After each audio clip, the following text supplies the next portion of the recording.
Hello विद्यार्थियों, आपके YouTube channel Ranjeet Kumar chemistry classes में आपका स्वागत है। जैसे कि मैं 2-4 मिनट आपसे कुछ ऐसी बातों पे चर्चा करूंगा, उसके बाद मैं टॉपिक पे आऊँगा। फिजिकल केमिस्ट्री के इलेक्ट्रोकेमिस्ट्री हम लोग पढ़ रहे हैं, यानी भौतिक रसायन में वैद्युत, है ना, रसायन के बारे में हम लोग इलेक्ट्रोकेमिस्ट्री के बारे में पढ़ रहे थे। जैसे कि मैंने आपको बताया था जी फाइंड थी वैल्यू ऑफ एल थी फैराडे। वैल्यू ऑफ फैराडे यानी फैराडे के मान को कैसे आप कूलम में या फैराडे में निकालोगे। कुछ होमवर्क भी मैंने दिया था और मैंने देखा कि बच्चों का अच्छा रिस्पांस मिला, कमेंट मिला। सभी बच्चों ने अच्छी तरीके से फैराडे के वैल्यू को निकाला था। बहुत सारे बच्चों ने व्हाट्सएप भी किया और बहुत सारे बच्चे कमेंट में उसके वैल्यू को निकाल करके डाले थे। हमें बेहद खुशी हुई कि वे कम से कम मेहनत के प्रति काफ़ी तत्पर हैं, है ना। इस तरीके से हर रोज़ और हर वीडियो के अंत में मैं कुछ ना कुछ आपको होमवर्क देता रहूँगा ताकि आसानी से आप बनाते रहें, है ना। जैसे कि हम लोग तीसरे लेसन यानी इलेक्ट्रोकेमिस्ट्री में वैद्युत रसायन में फैराडे के बारे में पढ़े थे, उसके बाद मैंने टॉपिक यहाँ तक कंप्लीट किया था। आज मैं फिर से उस टॉपिक के बाद वाले टॉपिक के बारे में चर्चा करूँगा और उससे रिलेटेड कोई चीज़ अगर मिलता है तो मैं आपको होमवर्क के रूप में दूंगा, है ना। तब जाकर के इसके बाद से अब हर रोज़ 5 ऑब्जेक्टिव क्वेश्चन देने की मतलब टारगेट मैं रख रहा हूँ ताकि आप धीरे धीरे वो भी तैयारी करें साथ में। तो आज हमें पढ़ना है वैद्युत अपघट्य के विलयनों के लिए ओम का नियम, है ना। ऐसे देखिए, केवल ओम के नियम के बारे में अगर देखा जाए तो आपने 10वीं क्लास के फिजिक्स में भी पढ़ा होगा, 12वीं क्लास में आपको इलेक्ट्रिक करंट यानी विद्युत धारा में भी पढ़ना है। लेकिन यहाँ पे वैद्युत अपघट्यों के विलयनों के संदर्भ में ओम का नियम क्या है, इसके बारे में डिटेल्स करना है, फॉर्मूला निकालना है, गणितीय रूप देना है आपको, ताकि अगर इस टाइप पे अगर किसी प्रकार का कोई भी न्यूमेरिकल हो तो आसानी से आप बना सकें। तो ये चीज़ हमें ज़रूर करना है। आज फिजिक्स में हम लोग पढ़े हैं ओम के बारे में, है ना। ओम के नियम के बारे में पढ़े हैं, आपको याद भी होगा, है ना। और इसमें हम लोग पढ़ेंगे तो थोड़ा सा और जल्दी याद भी हो जाएगा। तो वैद्युत अपघट्य के विलयनों के लिए ओम का नियम, मैं थोड़ा सा हेडिंग डाल दूँ क्वेश्चन का, तो तब जाकर के मैं उसके बारे में बताऊंगा और आसानी से आपको समझाऊंगा। जैसे ये क्वेश्चन आज के लिए फर्स्ट टॉपिक है, वैद्युत अपघट्य, वैद्युत अपघट्य के विलयनों, वैद्युत अपघट्य के विलयनों के लिए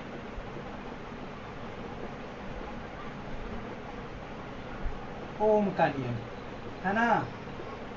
ओम का नियम, देखिए ये क्वेश्चन है और ये टॉपिक भी है हमारा, है ना जी। ओम का नियम है क्या, तो केवल ओम के नियम होता तो विद्युत धारा के संदर्भ में हम बताते। यहाँ पे हेडिंग हुआ वैद्युत अपघट्य के विलयनों के लिए ओम का नियम। आखिर ये ओम ने इन वैद्युत अपघट्य के विलयनों के संदर्भ में क्या नियम दिया था, तो ये हम देखेंगे। बताया जाता है किसी वैद्युत अपघट्य के विलयनों का अवरोध या प्रतिरोध। देखिए एक चीज याद रखिएगा, अवरोध या प्रतिरोध क्या होता है। तो विद्युत धारा के प्रवाह में जब विरोध उत्पन्न होता है तो उसे हम प्रतिरोध या अवरोध कहते हैं। तो बताया जाता है क्या किसी वैद्युत अपघट्य के विलयनों के प्रतिरोध या अवरोध, है ना। इसमें ये चीज होता है क्या, अवरोध इलेक्ट्रोडों के बीच की दूरी के अनुपाती, यानी दो इलेक्ट्रोड रहते हैं, उनके बीच की दूरी के सीधा अनुपाती और उनके क्षेत्रफल का व्युत्क्रमानुपाती होता है ना। और उनके क्षेत्रफल का व्युत्क्रमानुपाती होता है। इसे हम बोलते हैं वैद्युत अपघट्य के विलयनों के लिए ओम का नियम। मैं लिख भी दे रहा हूँ, फिर मैं समझाऊंगा, तब मैं आपको गणितीय रूप बताऊंगा। जैसे यहाँ पे हम लोग वैद्युत अपघट्य के विलयनों के लिए ओम का नियम बताते हैं। किसी वैद्युत अपघट्य के विलयन का, है ना, नियम है किसी वैद्युत अपघट्य, किसी वैद्युत अपघट्य के विलयन का, किसी वैद्युत अपघट्य के विलयन, किसी वैद्युत अपघट्य के विलयन का, है ना। देखिएगा, केयर कीजिएगा, किसी वैद्युत अपघट्य के विलयन का अवरोध या प्रतिरोध, है ना, अवरोध या प्रतिरोध, अवरोध या यहाँ पे डालते हैं प्रतिरोध। तो मैंने बताया आपको प्रतिरोध के बारे में, है ना, अवरोध या प्रतिरोध। देखिए किसी वैद्युत अपघट्य के विलयनों का अवरोध या प्रतिरोध, है ना, इलेक्ट्रोड के बीच की दूरी के, इलेक्ट्रोड के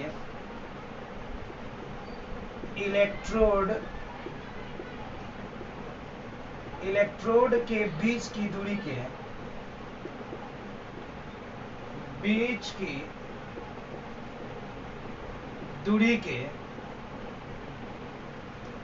सीधा, है ना, बीच की दूरी के सीधा अनुपाती, सीधा अनुपाती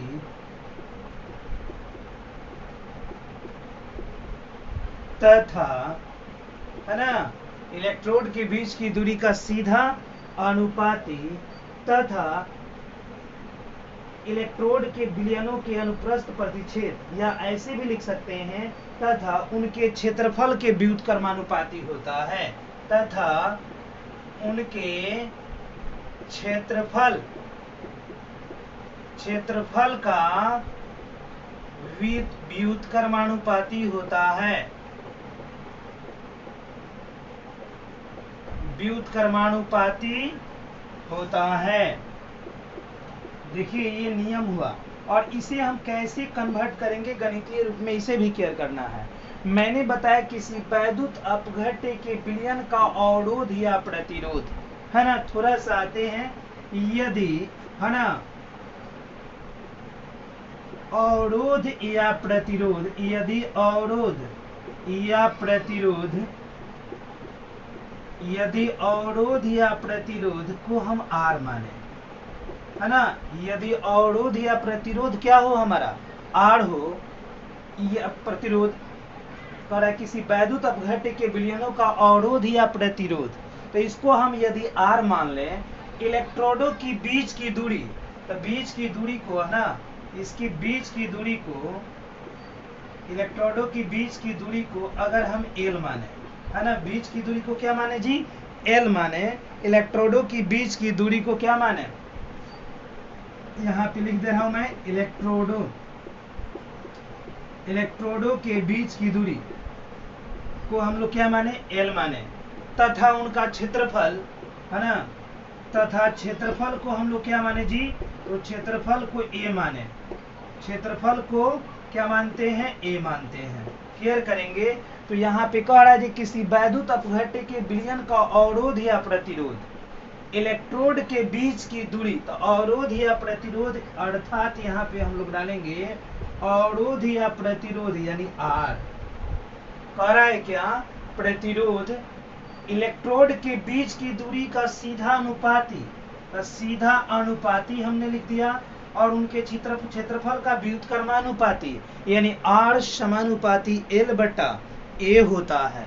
अगर यहाँ पे अनुपाती के स्थिरांक को हटा, यहाँ पे समानुपाती के चिन्ह को हटाएं तो R बराबर होता है रो L बटा A।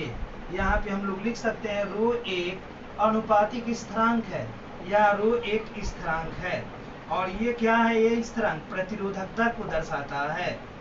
ये स्थिरांक जो होता है प्रतिरोधकता को दर्शाता है। इसे हम लोग, है ना, इसे हम लोग रो पढ़ते हैं। क्या पढ़ते हैं, रो।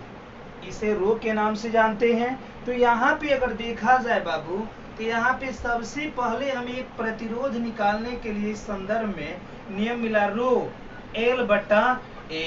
यानी अगर प्रतिरोध निकालना हो, हमें प्रतिरोधकता मिली हुई हो, लंबाई मिली हुई हो और क्षेत्रफल मिला हो, तो आसानी से हम प्रतिरोध को निकाल सकते हैं। अब इससे भी अलग हट करके इसकी फॉर्मूला को हम लोग लेके चलें तो इससे एक और फार्मूला मिलता है, और वो फार्मूला क्या होता है जी, तो वो फार्मूला अगर हमें क्षेत्रफल निकालना हो तो A बराबर क्या हो जाएगा, अगर हमें क्षेत्रफल निकालना हो तो A बराबर होता है बाबू क्या, तो क्षेत्रफल जब भी निकालेंगे तो रो यहाँ पे चला आएगा, L का L होगा और यहाँ पे बट्टा में क्या आ जाएगा R। यहाँ पे एक और फार्मूला आपको मिल जाता है। अब इसमें से चाहिएगा अगला मान भी हम लोग निकालें। अगर रो निकालना हो तो रो बराबर यानी प्रतिरोधकता बराबर होता है यहाँ पे क्या, प्रतिरोध गुणे क्षेत्रफल बट्टा में इलेक्ट्रोडों के बीच की लंबाई या दूरी। उसके बाद अगर मान लीजिए जी इलेक्ट्रोडों के बीच की दूरी अगर आपको निकालना हो तो इसके लिए क्या करेंगे, यहाँ पे होता है क्या R यानी प्रतिरोध गुणा में क्षेत्रफल और बट्टा में क्या हो जाता है प्रतिरोधकता अनुपात यानी R रो। तो इस तरीके से वैद्युत अपघट्य के विलयनों के लिए ओम के नियम का गणितीय रूप मिलता है, जिससे 4 फॉर्मूला क्रिएट होते हैं। अगर इस टाइप के फॉर्मूले पे अगर आंखिक प्रश्न आपको मिले तो आसानी से बना सकते हैं। तो देखिए यहाँ पर मैंने देखा कि किसी वैद्युत अपघट्य के विलयन का अवरोध या प्रतिरोध इलेक्ट्रोड के बीच की दूरी का सीधा अनुपाती है ना, तथा उनके क्षेत्रफल का व्युत्क्रम, उनके क्षेत्रफल माने इलेक्ट्रोडों के क्षेत्रफल का व्युत्क्रमानुपाती होता है। मैंने यहाँ पे कॉमन करके यहाँ से एक चीज दिया, यदि अवरोध या प्रतिरोध को हम R माने, इलेक्ट्रोडों के बीच की दूरी को हम L माने तथा क्षेत्रफल को क्या माने A माने, तो अर्थात इस नियमानुसार R समानुपाती L बटा A होता है। इस समानुपाती का चिन्ह हटाएं तो यहाँ पे होता है रो यानी R बराबर रो L बटा A यानी रो एक स्थिरांक होता है। इसे रो पढ़ा जाता है जो प्रतिरोधकता को इंडिकेट करता है या अनुपातिक स्थिरांक है। अब मानते हैं जी एक फार्मूला मिला, इससे कई फार्मूला क्रिएट कर सकते हैं क्योंकि इसमें 4 राशियां हैं। अगर हमें R यानी प्रतिरोध निकालना हो तो रो L बटा A हो जाता है, क्षेत्रफल निकालना हो तो रो L बटा R हो जाता है, अगर हमें रो निकालना हो तो R गुने A बटा L हो जाता है, L निकालना हो तो R गुने A बटा रो हो जाता है। तो इस तरीके से अगर किसी भी प्रकाशन के बुक में अगर इस टाइप पे न्यूमेरिकल अगर दिया हो तो आप बनाएंगे, कमेंट करेंगे, दिखाएंगे हमसे, है ना। अगर कहीं दिक्कत हो समझने में तो आप जरूर पूछेंगे, है ना। अब आते हैं इसके बाद वाले वीडियो में, पुनः हम मिलेंगे अगले टॉपिक को लेकर के। यहाँ तक आप देखेंगे, समझेंगे, नोट करेंगे और इस टाइप पे अगर आंकिक प्रश्न हो तो बनाएंगे, है ना। ओके।